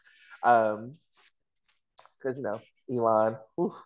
But for it just like reminds me of how harshly women are like seen in media and judged in media versus like men. So even when people talk about like Sona as a relationship, they're like, oh, it's so happy, it's so good to see Sunny smile. Why? Fuck Sunny. Like, and what? Like, who cares if Sunny's smiling? Um, I actually, for the most part, like am a fan of women in the ship more than men. And so I'm like, yeah, if Sis is happy, I mean, that's how I feel about Jock and Dex. Like, I think this is a really cool story to tell for Eden and for Joss. I don't really have a use for Dex. like, you know. So I think that there is something to like wanting your opinion either validated or like people who you respect, like wanting to hear like if they agree with you or disagree with you. But I certainly don't believe that my opinion is the right one because it is based on, like I said all the time about Carly. I started watching in '03. She was in the panic room. I was like, okay, I love Tams. I loved Carly. Had I started watching when she was like going at Robin, I might not have liked Carly. I Um, was and I did, but continue. yeah, but I mean, I might not have liked her, or you know, I loved J Sam. If I would have been watching when Liz and Jason were first like um had their first meetings, maybe I wouldn't. So I can't tell people like what to like. I can only like share my opinion about what I like and break it down and say the why. So I think it's interesting you bring up how women are talked to because I brought this up in my three-parter. I think it's in part three when I was talking about Willow, how like Willow cheated one time and like Joss just made out with some dude in her like dorm room. And now those are like personality traits that they possess and can never that will never leave them, you know, because like every time, and like it's people that I love that are I consider friends that I respect who will be like, well, Willow cheated on Chase, so like, why should she be offended that like Nina's okay? She did that one time, like, but then you have people being like, I'm so glad Sonny's smiling, like, so Sonny cheating, that's not a personality trait for him. That's just a boys will be boys moment. Like when it comes to Sonny, okay, sure. perhaps. Tanya, do you have any hot takes? I have one. Tell Shout us. out. I was like, shout out to Olivia keeping secrets for her bestie. Olivia was like, fuck Ned. Like them. I'm not gonna, yeah, rat Carly out for falling in love and wanting to do something, for her boo. I'm not gonna do that. I'm loyal. I'm Carly, ride or die. Is I she loved or it. is she just anti Ned? I feel like Olivia is just inherently anti Ned. She's like, what do you want to do, Ned? I'm gonna do the opposite. Like for literally everything. Yeah, but she's also been like super loyal in the sense that she has hate for Nina on site. So love that. So yeah, I mean, I think it's a mix of both. I love her being mean to Nina. She was like, yeah, I know it was nice to you that one time where I said did a good job at Brando's funeral, but also I hate you. Let me buy your half of the hotel. Right. Love it. Yeah. Mhm. I went through a lot of my hot takes, but I could just go down the line. Y'all want to, and then okay. I said Sam and Dante just look so good. They don't give them a lot to do, but they do look good doing it. Um, oh, from the Lisa and Nina conversation, why would Sunny and Scott have dinner together? This is again like just not because like Nina was like maybe we can all get together like Cody and Britt and me and Sunny and you and Scott. I Scott think like I think they were just like introducing like the most ridiculous scenario ever to show how naive and stupid Nina can be about her love of Sunny. I don't know. He's sensitive. He's sensitive.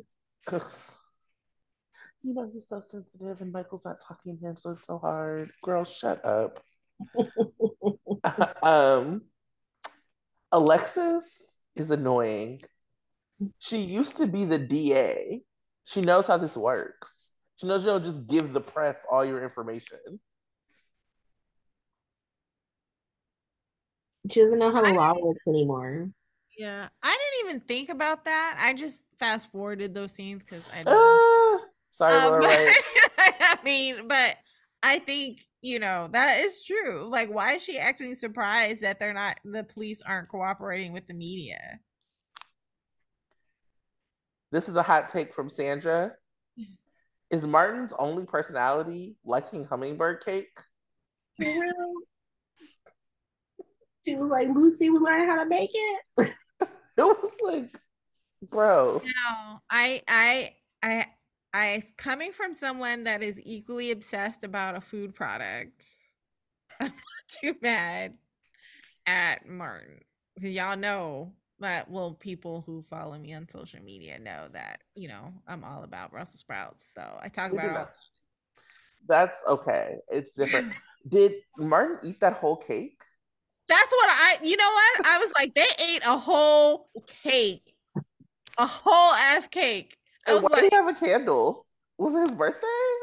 What's going on? Yeah, like a big cake for like that, like 10 people. And I was like, is this something I can't? It's I'm like, like, y'all know that Martin thinks she's dead. They didn't break up. Like, they gave him like breakup trait. Like, I'm just gonna get drunk by the docks, eat this whole cake to myself.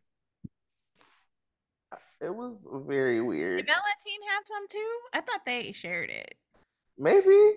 Your bromance that they have if they're on the docks sharing cake while he tries to convince his lawyer that his girlfriend didn't kill his girlfriend. I love Tad Martin and I love a Michael and JPS team up, but they Right. are pulling at my wits' end with this Martin characterization. Hummingbird cake actually looks delicious, except for all the nuts on it. But I'm just curious about it. Banana and pineapple. It's like banana bread and pineapple upside down cake. Awesome. Is it like whipped cream topping or is it just buttercream? I don't know. I looked it up. That's why. That's the only reason I I know. looked at it too. I was curious. I was like, what is it about this damn hummingbird cake that's so fascinating? So I had to look it up because I've Yes. never, and I'm from the South and I've never heard of it. And I found out it is called hummingbird cake because hummingbirds drink nectar and really like sweets. And so this cake is very, very sweet, like a hummingbird would like. That's Hmm. what I learned. All cakes are really sweet. I know. Also, don't give hummingbirds tap water. Anyway, um, why did they have Diane explain rock, paper, scissors to us? Of all the dialogue in the world, they thought that the appropriate dialogue was Diane explaining to us how to play rock, paper, scissors. For the millennial and Gen Z viewers, they were like, oh, they're always on their phone. They only know Candy Crush. Yikes. I don't even remember what the point of bringing that up was. I know To Robert was trying to explain something to That he her. had a rock? Oh, that yeah. diamond. Oh, because it cuts glass. That's right. Yeah, diamonds beat everything essentially. Yikes. It was bad. I was also confused because I thought that Diane and Robert had like an emotional situation the last time they met.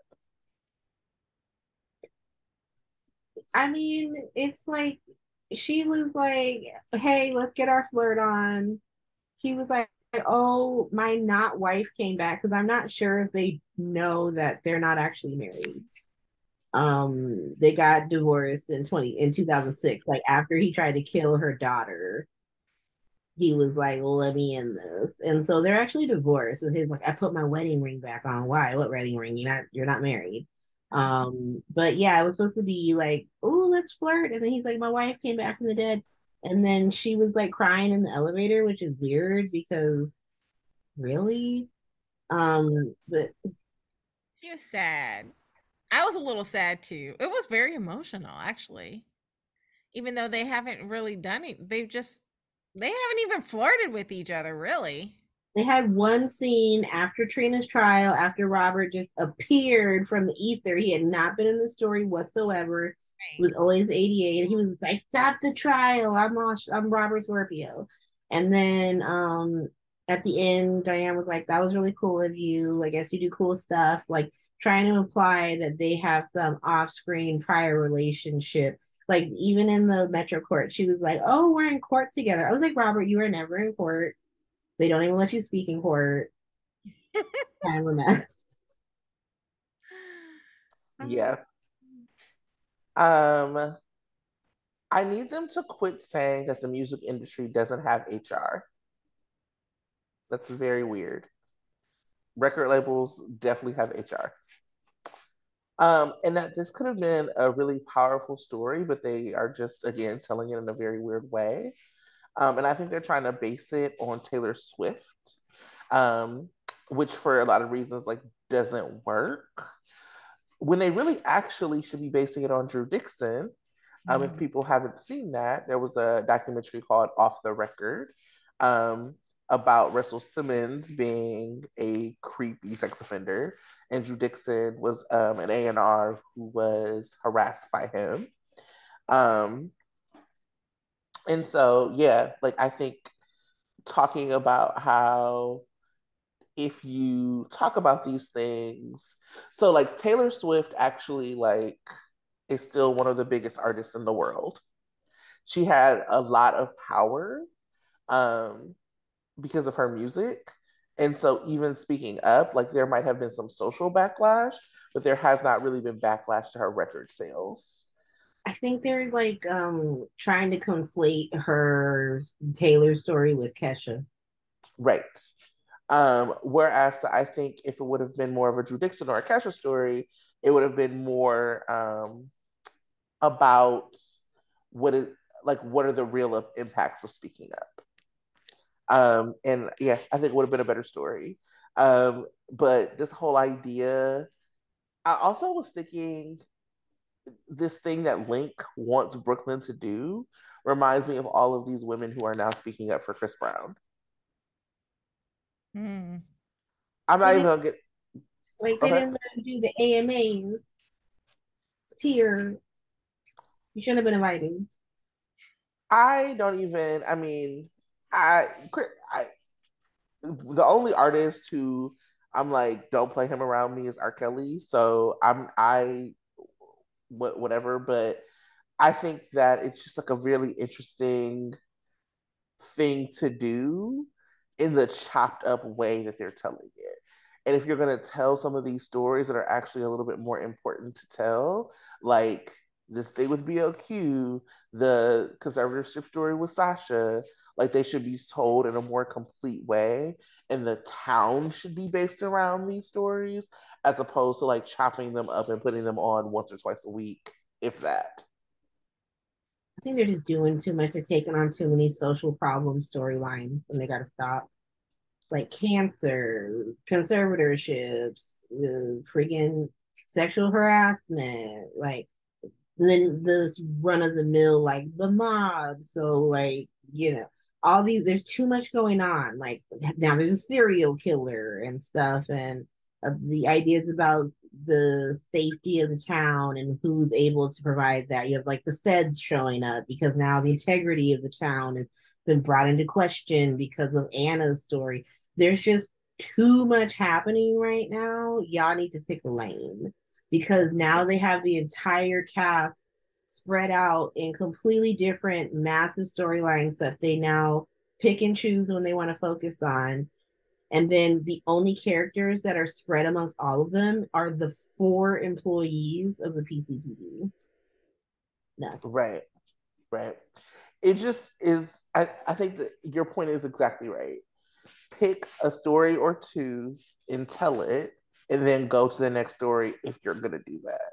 But to have like, it's just very forced when we should be telling. I mean, when was the last time we? I haven't even seen spoilers about the hook.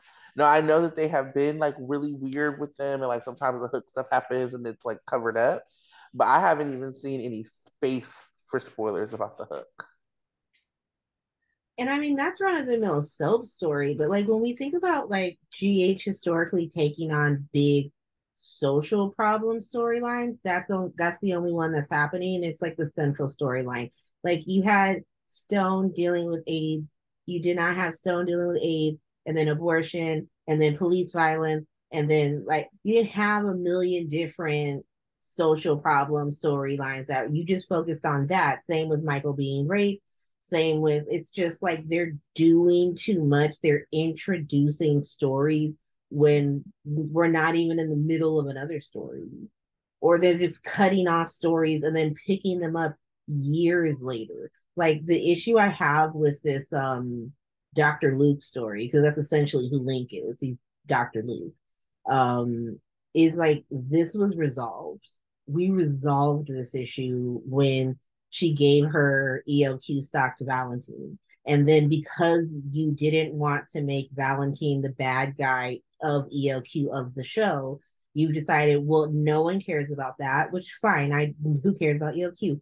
But like now all of a sudden Valentine didn't resolve that. It wasn't resolved. And now Link is back to be the bad guy. Okay, well, first of all, that's dumb. And secondly, then like if he's back, if Link's back, and Valentine didn't resolve it, Valentine should also not be the CEO of ELQ. Like if that's what we're doing, then all of her stock should revert back to her, and then the who's CEO of ELQ storyline should be the new thing, and Link should be a very side character, just sort of dangling the music, not this central. Now Brooklyn is tied between like, does she want to help Blaze Kesha over here who's being sexually harassed but really wants to win a Grammy? Or should she Taylor Swift her songs? Or like, should she just write? Taylor Swift just wrote new fucking songs. She Right. was like, fuck these songs. But they're implying that like any song Brooklyn ever writes ever is belongs to Link. That's not how ownership works when it comes to creativity. So like this whole story, that story one didn't need to exist because you already resolved it. And then you have like the conservator story, which nobody in that writing room has nuance enough to tell because you're gonna have to make someone a huge villain. And they're already working hard to make everyone involved somehow sympathetic and not at fault. Because like Selena Wu, I think has enough like show currency where people will be like, "Ooh, this is fun. We love Selena," and then they're trying to give Gladys this late in life gambling addiction. So we could be like, "Well, Gladys had good intentions and her addiction got to us." And then like when they finally decide to put Sasha back on drugs and justify the need for this stupid conservatorship in general, they could be like, well, her money got stolen. They don't want to make anyone the villain of a story that included a massive villain. Not only was Jamie Spears the villain, her Britney's whole family's the villain. Mhm. And so to really tell the story and make it impactful and like have it mirror real life, you would have to make Gladys, Sunny, Nina, probably Maxie, like they would all have to be villains. They would all have to have their hand in it, but they don't want to tell that story. So then don't tell it. Just don't tell it. Just tell something else. Do something else. What were you gonna say, Tanya? I don't remember now. Yeah, sorry. No, no, no. I felt like double dutch. You were like, I was Right. like, yes, get in. Um, I was gonna say also about Brooklyn, it doesn't work because she has too much access. So like before, when everything happened, she was like cut off from her family and she didn't really have quartermain like contacts and support. Now that's not the real issue for her. So she's like actually rich. So your Sonny Corinthos is like goddaughter and some fucking weirdo like record exec is harassing you. Like they've just set up too many rules within this world that they keep walking back to tell a story. There's no way that Brooklyn should be trapped in this way. Not just the Valentine stuff, but like who she is and who she's connected to should make this different. So, like, if they were telling a story where it was about whether or not she could be like a famous record producer and that was like the only job she could do or whatever, like, that's really different. But she's already like doing deception stuff. Like, she has too much access beyond Link for this to be the actual story. And I think that that's another part of it that makes it um just not good, to be honest. Now I remember what I was gonna say. So when Tara was saying that GH has like too many stories that they and then they keep dropping them, like one of the stories that I'm still mad that they didn't really finish was the Trina story and the and the video Right. because they didn't really conclude it. Esme's still running around in the streets talking about what's up, and she needs to be in jail. That has been totally dropped. And another thing, they've dropped Ryan. Like, I mean, yeah, Ryan is Esme's dad, but I kind of feel like there's something more to it. Like he's gonna escape or he's gonna do something. Maybe he's the hook killer. Again, another drop story. So all of those things are definitely way more, unfortunately, way more interesting than what's going on with Brooklyn to me. And that I would rather have those be completed and then they can go on to this whole sexual harassment in the music industry thing. The only thing that's compelling to me right now is that Brooklyn is keeping a secret from Chase. And I know how we don't necessarily want Chase to be a cop, but the fact that she's keeping the secret away from him is really like I'm more interested in their relationship than I am in this whole recording business drama. Agreed. Absolutely agreed. But it also goes to like them not knowing how to tell a story for a couple where they are together and working together. Like not if they're present. Um, it it just yeah, it's frustrating. I think another thing to your point about Trina being dropped is like the drugging. What happened there? Yeah, that whole Why thing. They why would you not like why would Spencer not tell Trina that she was drugged or whatever? Like that is important for her to know. Even if it was, I know that the cabin was like an embarrassing time, or you said whatever, but I want you to know that it was because you were drugged. Like they just keep dropping story, and they don't know how to write people together. I, like even when Trina went to go visit Spencer in jail and was like, "I would rather you have been by my side." I was like, everybody would have rathered that. Every single viewer who's a fan of Sprina would have rather, and that would have actually been a better story mm-hmm. to like tell them like moving through and working through this together. It's just lazy. Like, why is Spencer still in jail? Spencer went in like it's been more than 3 months in real world time. Yeah, they need to let him set him free. Set him free. Like it doesn't make any sense. And so he's still in jail. Like Sprina feels like it's moving almost like their dialogue actually is moving backwards. Like it's like she's like, go and like tell me that you care about me, or tell me that you love me, or tell me that you did this for me. We know. Trina said on the stand that she loved him, and then Spencer went to jail for her. So feelings are clear. Now let's move forward from there. Break up with that dud boyfriend, Trina. Like, break up with that fucking dud. Spencer got out of jail. Y'all be together. Y'all support each other as she finds out her daddy is Curtis. Her bio dad is Curtis. And you find out she's about to be a big brother. It's like, it's really just that simple. There's already these stories, and that is the problem. There's these stories that are on the horizon that could be told very well, and they choose not to tell them well.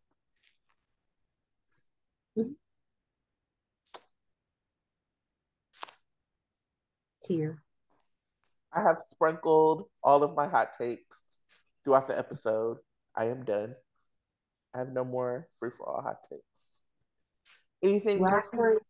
I would say quick one, and it's not even Yes. a rant. It's I like that Sam and Dante were like, let us drop our kids off at the Quartermains before we go to Sunny and Nina's because they don't need to be around those people.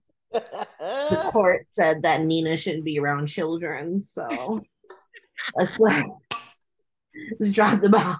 So I I like just I love like Nina being like I loved when Lisa was like, so which one of Sunny's families is talking? Who in Sunny's family is talking to him?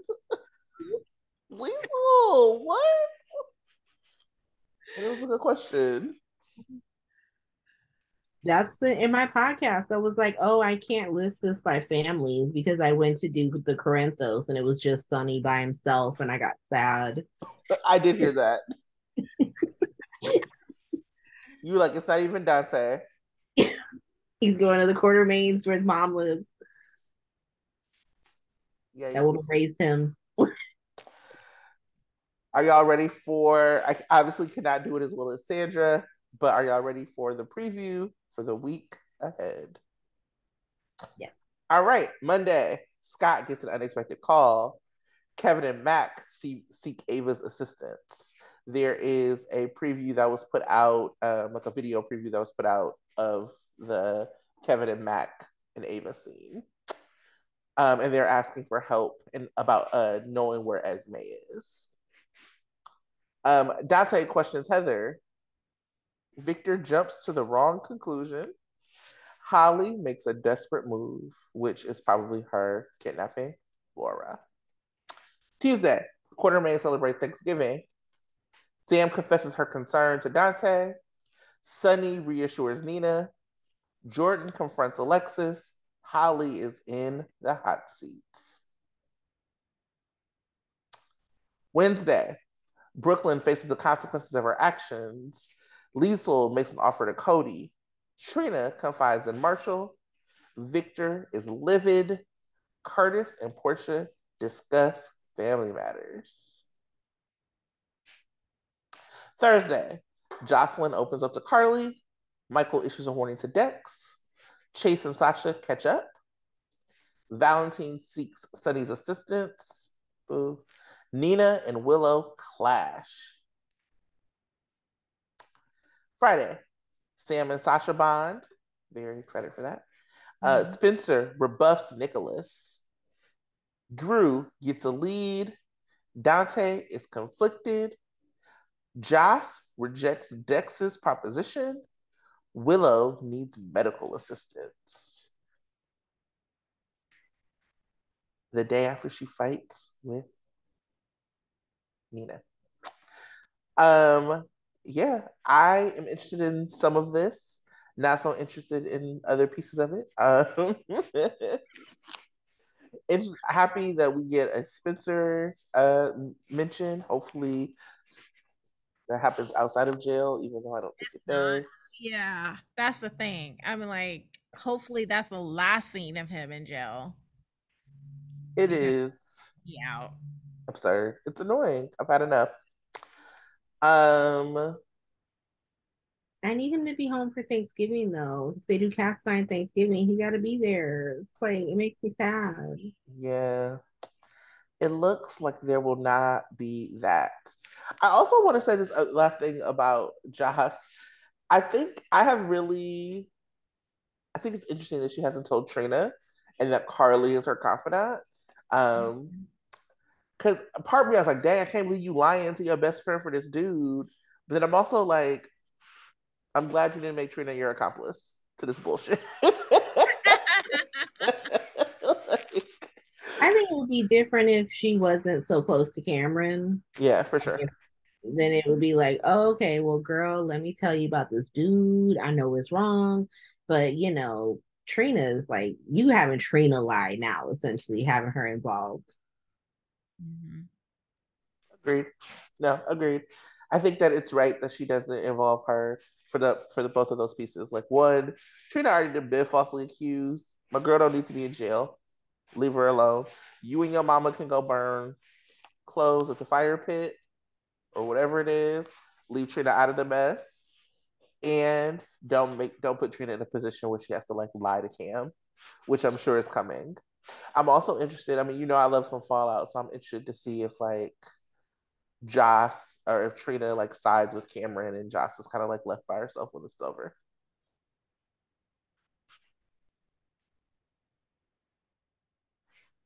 We shall see. We shall see.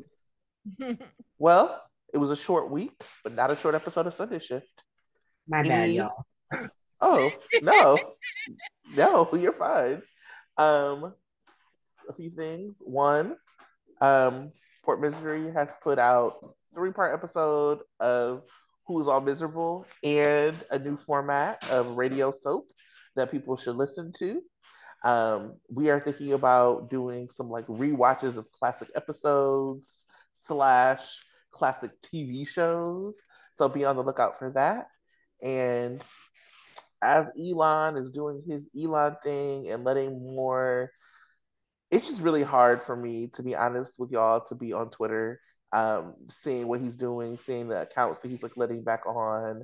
I know that Facebook and Instagram are not perfect, but it feels like a slap in the face to have Twitter, which was like such a platform for social movement, and for information and for knowledge to be turned into whatever Elon is doing to it, is really difficult to watch.